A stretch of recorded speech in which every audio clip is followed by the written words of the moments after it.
I am a single mom of two boys, tweens. Their father and I divorced 5 years ago after I learned he was cheating on me. He got her pregnant right before he told me, and that was why he confessed, or right after. But our divorce was not an easy one. He wanted to stay friends, and I couldn't look at him after what he did. He and I were together for over 13 years. He was also a friend before he was my boyfriend and husband, and to have him betray me and treat me that way was awful. He married his affair partner. They had a daughter within months of our separation, followed by a son after our divorce in their marriage. Last year they lost a baby, which led to the discovery that his wife had cancer. What followed was a lot of fighting between the two of us again. He wanted me to help him and his wife out. He said their children, currently very young, needed family beyond just him and his wife. His own family disowned him for our divorce. They were highly religious, and she has no family. I told him it would be over my dead body. I would help him. He argued that it was for the children, and if not for his kids with her, then for our boys, who could see their family heal and be one. I told him he stopped any chance of that happening when he cheated on me. I didn't expect him to tell his daughter's school to call me when she got sick. He was at work at the time and couldn't leave apparently because he had already missed a lot of work due to his wife, who was at home recovering from chemo. I got the call and was asked if I would pick her up, and I said no. Several hours later, I got reamed on the phone by him for leaving his sick child at school when I knew they had nobody. This was when he told me he couldn't leave and that his wife was resting. I told him the babysitter for his son should have been called over me. He told me he was in daycare and I should be ashamed because he was a sick child who was going through a lot, and I could have helped. He told me he hoped our sons would be ashamed of me. They aren't, and I argued back with him over the phone at the time. But I guess part of me does feel bad for the child. My sons also sensed an atmosphere while they were with their dad after the incident when they talked about me, and I hate that for them. Am I the idiot? Not the idiot. What kind of fool lists his ex-wife as the emergency contact for his affair child? The audacity of him to get mad at you. The only children of his you need to care for are the ones you share with him. Do not let him tell you otherwise. Too bad he tanked his own life, but that's not your problem. If he can't handle the situation he got himself into, he needs to figure out how to get through it. You're not responsible for his mistakes. While it's unfortunate his wife has cancer, you're still not obligated to help him at all with anything except related to your children. He can apologize and make amends with family, or go out and make friends and get the support that way. It's not your job.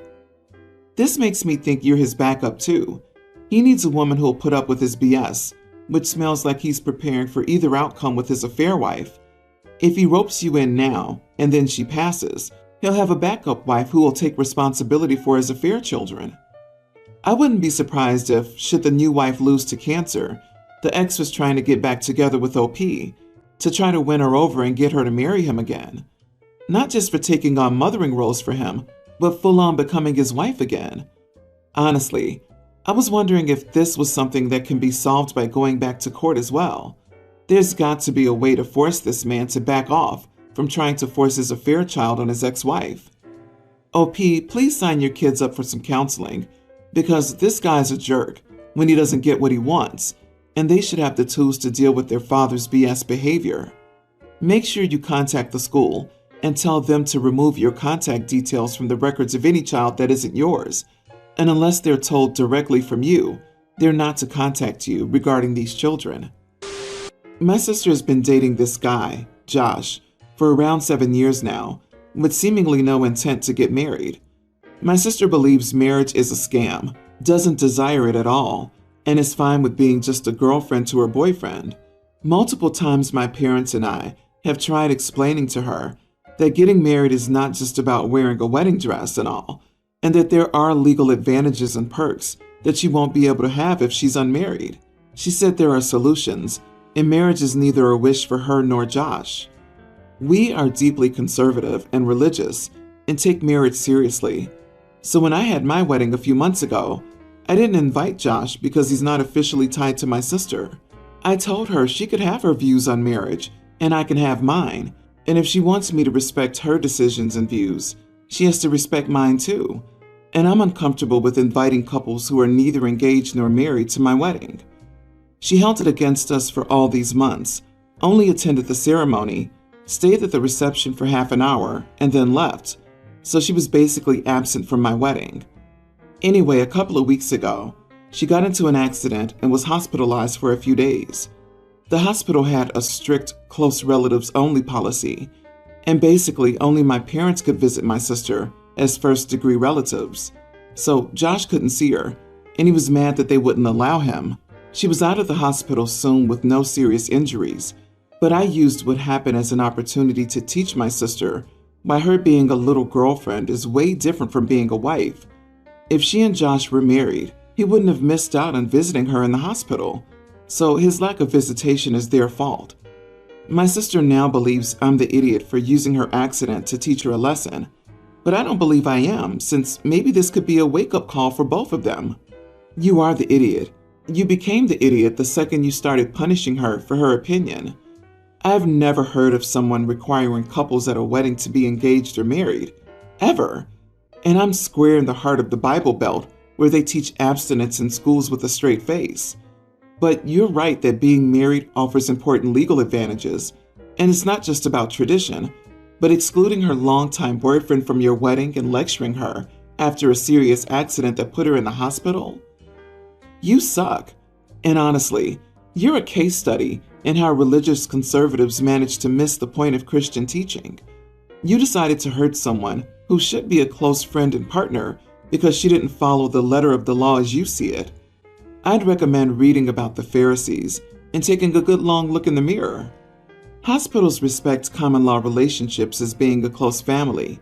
However, the family obviously made it clear to hospital staff that he was not to be included, which is just sickening.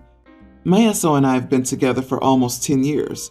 Never once has he been turned away at the hospital while I was there for not being legally married. The family prevented him from visiting, not the hospital. Terrible. OP, you're wrong on so many levels. First, her relationship is none of your business, and your methods of forcing them together in marriage might end in no contact with her. Worry about your own relationship and stay out of other people's. And yes, using an emergency situation to shove your ideals down someone's throat is absolutely idiot behavior, hands down. My 45 female, mother 76, is a very simple person. My father abandoned us when the youngest was an infant, and my mother was never the same mentally. I have a good financial condition. I try to help her as much as I can with groceries and bills, but it's very complicated because my mother refuses to come live with me and remains in the terrible house that my father gave her in the divorce. My brother, my sister-in-law, and their 3 children, a young male teen, a male tween, and a younger female, live in the house at the back. And the house was tiny with a big yard. My brother built his house in the back and made the house even smaller, and he used my mom as a free babysitter to take care of the kids he had, not to mention the dogs he adopted, and never paid for their food, and several times their children went to eat at my mother's house. Keep in mind that my mother receives a low salary in retirement that's only really enough for her to support herself. I've been saving money for over a decade to buy her a house, and I finally got it. It's a simple house with 1 bed, bath, and a big yard with a garden perfect for her. I talked to her, and she agreed that it would be better for the house to be in my name because I know my brothers and what they're capable of at any given opportunity, but it would have a lifetime usufruct clause for her only. I warned her that I didn't want my brother to move with her, but in return, she wouldn't have to worry about bills and food anymore, as I would help. She looked relieved. I told my brother at her request she was next to me, and he said it would be difficult to accommodate everyone, but that eventually he would help expand the house to include everyone. I saw the despair on my mother's face, so I made it clear that the house was for my mother and not for them. He started to say yes, but he could help with the bills or the food, and that his and his mother's house was too bad for a family of 5. I said no. Our mother accepted the gift, knowing that he wouldn't live there, and that due to their history, I wouldn't trust him to pay the bills. He doesn't pay my mother, and I wouldn't be paying for 5 people. He started calling me selfish, and that it was an idiot move to give a gift on condition, knowing how bad my mom's house is, and that she obviously had no other option to accept. He said I was purposely harming him and posing as a monster he's not. My mom is more relieved to get out of the house, but my brothers call me an idiot even more because the house is in my name. Am I the idiot? Not the idiot. You're saving your mom from your mooch of a brother, and he's just being spiteful because you're doing so in a way that he can't exploit. However, if you haven't already, you should consider consulting an attorney to have a plan to enforce keeping your brother out of your mother's house. I should say your house because you're the owner, fortunately. You can take action if he tries to step over the line and invade her space, your property. And make sure you let him know you've consulted a lawyer, and there will be consequences if he does anything improper. Great idea. I realize the brother may have just been angry, but he did accuse the OP of trying to harm him. Having a lawyer look over this situation to ensure that both the OP and the mother are protected sounds smart. By the way, the OP is a woman. A lot of the insults the brother uses are common when a man is upset with a woman, so this is a daughter trying to protect her mother from her brothers. Good luck keeping them out. That was very kind of you to help your mother out. You don't owe your brother anything. He's a leech and jealous of your mom's new home. Strongly suggest putting a Ring doorbell to keep an eye so they don't try any sketchy stuff like trying to stay overnight and then never leaving. Freeloaders and gaslighters are the best at turning good deeds into harmful and manipulative actions because it doesn't suit them. If they have a problem with supporting themselves, it's time for them to figure it out. They've gotten 2 decades of extra help. You don't owe them anything else. My sister Jennifer is a horrible person. My sister divorced her first husband, Wayne, to marry her current husband, Lance. Lance is also an awful person. Lance said he didn't want to raise Wayne and Jennifer's daughter, Andrea, and only cared about having biological children. As a result, Jennifer gave full custody to Wayne because Lance was more important to her than Andrea. No one in the family has spoken to Jennifer since. Andrea was a toddler when Jennifer left her for Lance. Andrea is in grammar school and was raised by Wayne and his wife, Emily. Andrea knows Emily's not her biological mother, but my niece says Emily's her real mom anyway, and she doesn't care to know who her birth mom is. We have a great child therapist ready if Andrea ever needs her, but Andrea says she's not needed her yet. Andrea's birthday was 2 weeks ago. We went to Build-A-Bear, and I bought her a bear with several accessories. I also got her a Mickey Mouse waffle maker. Andrea was so happy that she was smiling the entire day. Wayne and Emily posted pictures of Andrea on the family website, eating Mickey Mouse waffles, saying they were delicious, courtesy of myself. I blocked Jennifer on all social media. It was a friend who got a message from Jennifer that was meant to go to me. Jennifer explained in the message that my nephews, Colton and Ryder, were starting school soon, and she and Lance struggled to afford school supplies. And because I was buying fancy gifts for Andrea, I could surely spare $100 to cover Colton and Ryder's school supplies. I don't even know how Jennifer found those pictures because the family website is supposed to be password protected. I told Jennifer that I would not be sending a dime to her or Lance. She abandoned Andrea for some guy. She doesn't get to come back to the family she left now that she needs a favor. And besides, she and Lance are grown-ups, and if they can't afford things, it's not my problem. Jennifer told me how awful of an uncle I was and kept trying to get me to call her, but I had my friend block her, and that was over. Several people, like my coworker, are saying that I should be the bigger person for Ryder and Colton because they're innocent in this, and it's unfair that they go without school supplies because their parents can't afford them. They said I could donate the school supplies directly so I wouldn't have to worry about Jennifer or Lance misspending the money. I have no relationship with my nephews, and people say this is a great opportunity to become involved in their lives and be a positive role model where Jennifer and Lance may fail them. I get it's not fair to Ryder and Colton, but it's ridiculous for me to subsidize their schooling expenses while having no physical or emotional role in their lives.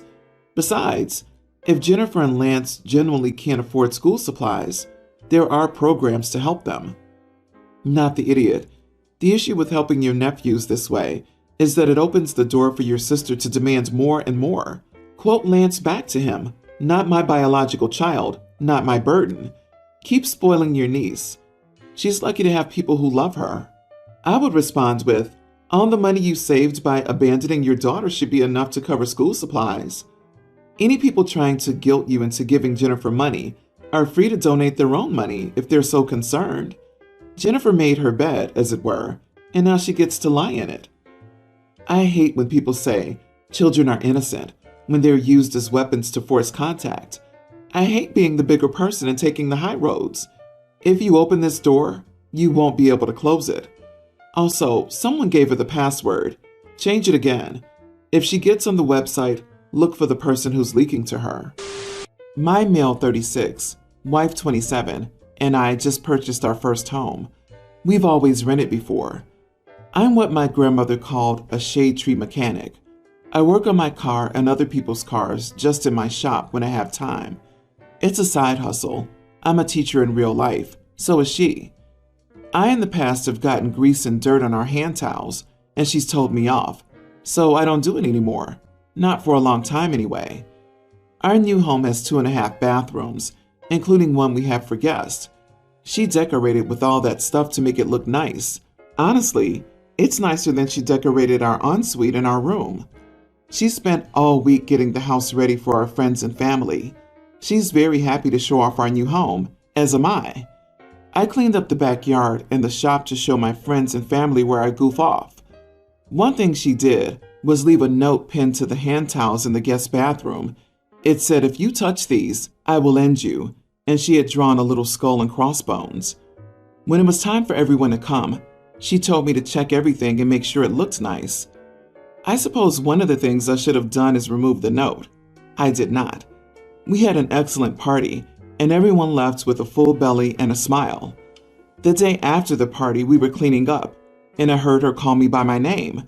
She never calls me by my name. I hadn't done anything bad recently, so I wasn't sure why I was in trouble. I had not touched the hand towels, and neither had anyone else. They were immaculate. She says I did it on purpose to make her look bad. I just missed the note. She called her mom and I heard her saying it was my fault people thought she didn't want them using her towels. It's such a minor thing, but she's still mad at me. Am I the idiot? Not the idiot, but this is hilarious. Imagine being a guest and thinking you're not allowed to touch the hand towels because of an out-of-context sign. You'll both laugh at this one day.